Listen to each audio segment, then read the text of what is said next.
morning. Welcome to Freeway Bible Study for today, the 8th day of April 2018.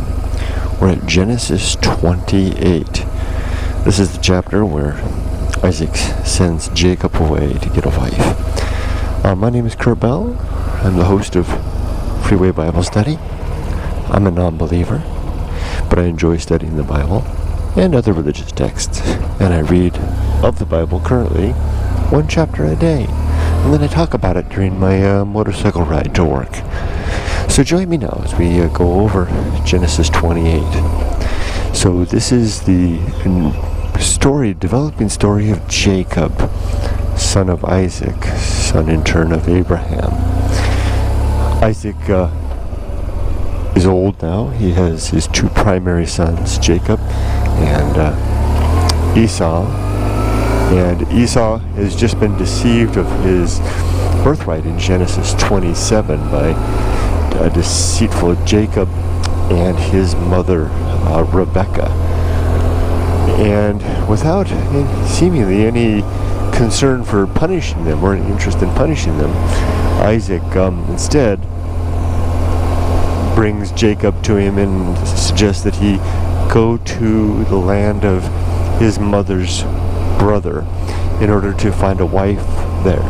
Apparently, Rebekah, Jacob's mother, is not very happy with the Canaanite wives that Esau has taken and does not want her son to repeat that mistake. Now, we get some hints of that earlier when God sent Abraham, or when Abraham sent his servant to the land of where he had come from to get a wife for Isaac. Remember that?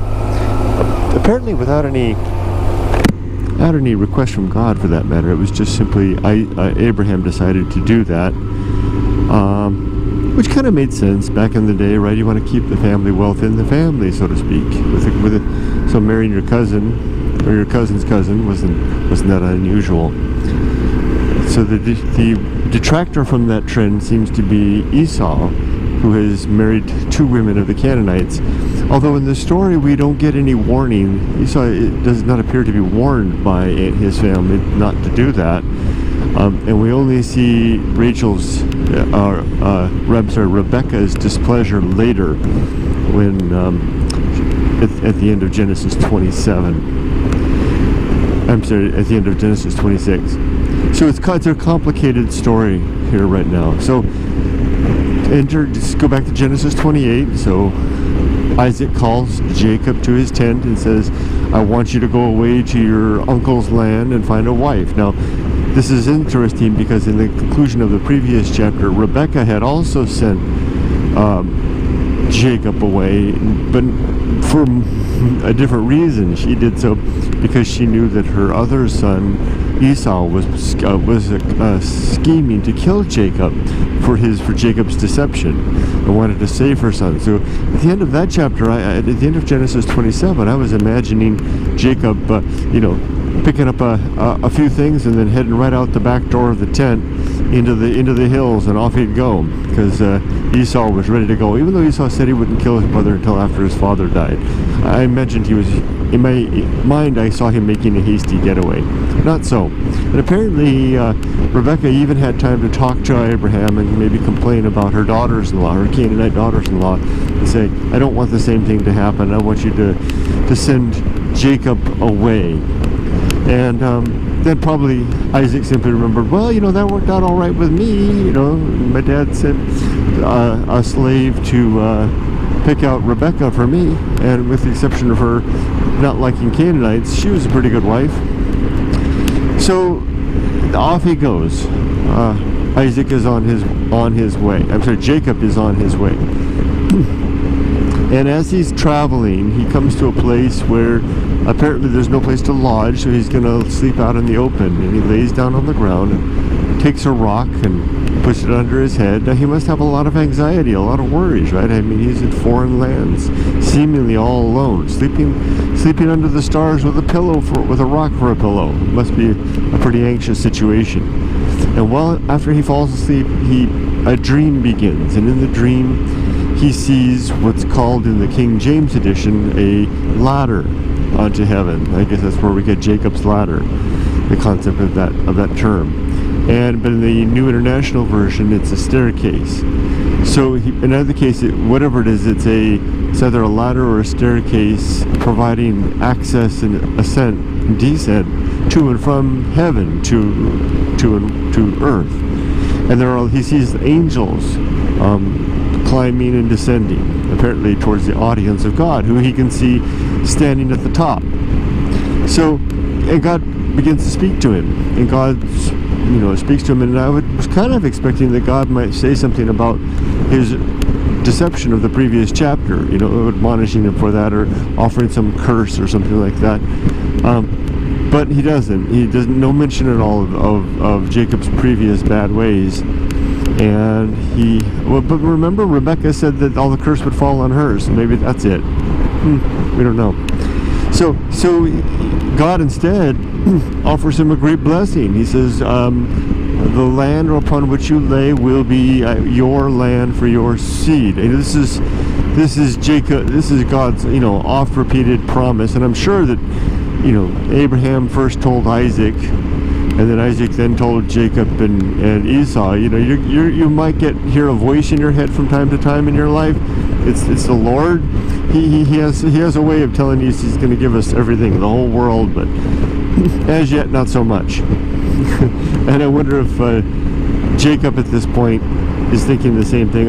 Here's that voice that Dad was telling me about, that Grandpa knew too, And so voices in the head, interesting.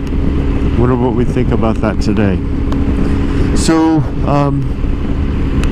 God, the voice in Jacob's head is telling him the same old thing, this land will be all yours. And maybe that makes sense now why God's always saying the same thing and not delivering, because it's simply a seed of a vision that's planted in the head from one generation to the next, and reality is a lot harder than that. That would kind of explain why, although they've become rich, they certainly haven't populated the whole earth, nor have they done so today. Although the one part about them being a potential blessing unto the earth seems to be true if we take the story of Jesus to be in any way true. So, but I'm digressing. Let me get back on track. So, Lord tells him that he will go. What? Jeez!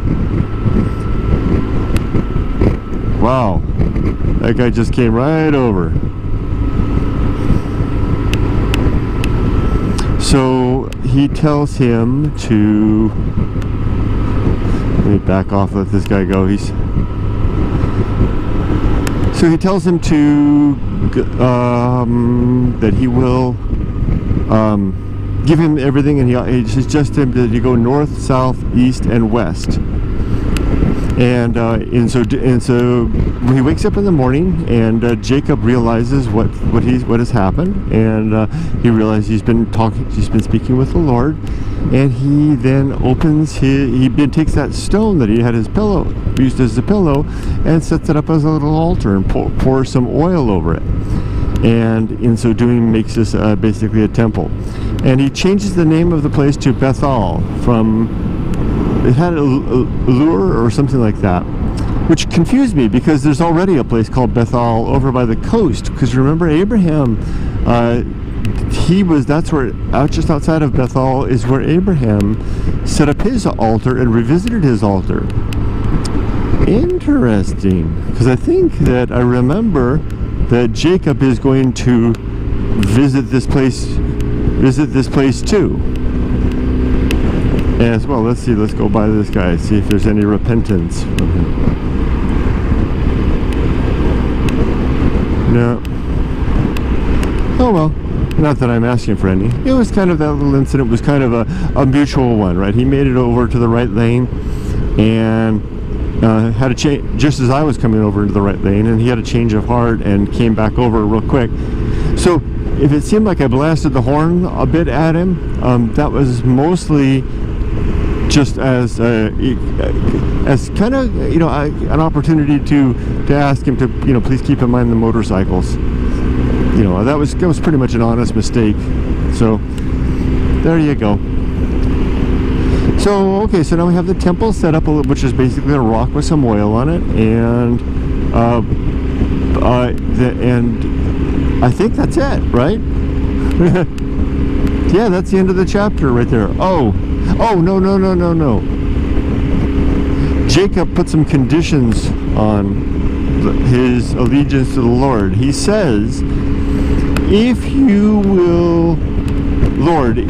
will see me, because he must have a lot of anxiety about where he's headed and what he's about to do. If you will see me to the place that I need to go and get me back safely and make sure I have, so I think he even says, make sure that I'm well clothed during the time, or at least have clothing. And he's basically looking after his well-being. He says, if you look after me, Lord, then I will make you my Lord.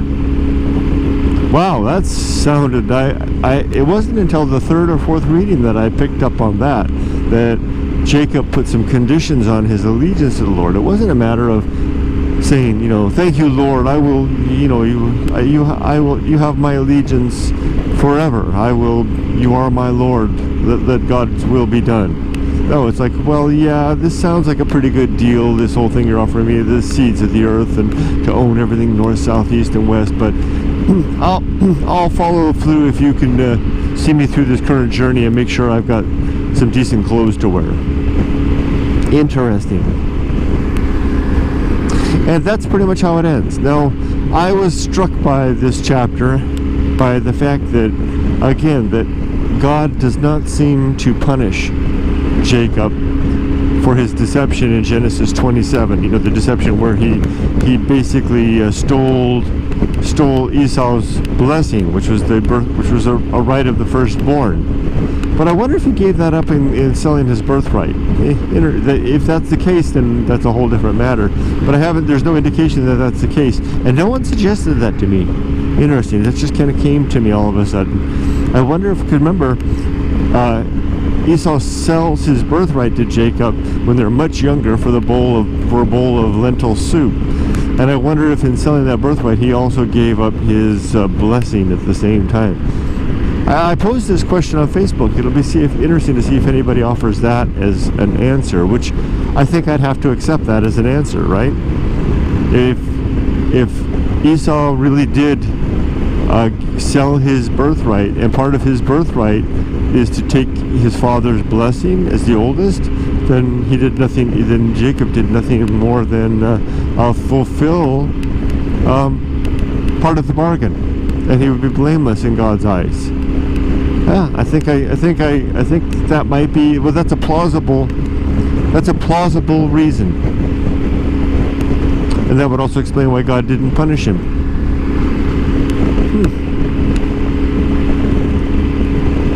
Interesting. Okay, I think that's it, everybody. Thank you for joining me again. I hope you all have a wonderful day, and make it a good day and a good life. And I'm going to pull over here for a second because I want to write something down, as I do sometimes. Take care, everybody. Bye-bye.